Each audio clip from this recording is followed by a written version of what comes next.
बनवणार आहे सोयाबीन किंवा मटर तिथे काजू घेतलेत आणि इथे मोठ्या साईजमध्ये कापून कांदा घेतलाय, इथे टोमॅटो घेतलाय, इथे कांदा घेतलाय, इकडे हिरवी मिरची, इथे कोथिंबीर आणि इथे सोयाबीन. आता वाटण करून घेऊ. हा मी मोठ्या साईजमध्ये कापून घेतलाय. टोमॅटो टाकू.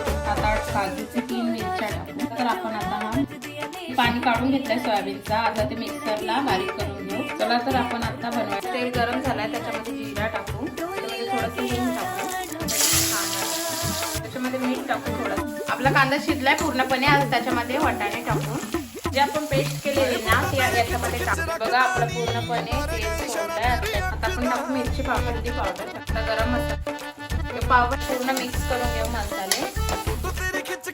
आता आपण त्याच्यामध्ये थोडं बघा आपली भाजी रेडी झाली. आता त्याच्यामध्ये तुम्हाला प्लेट सर्विंग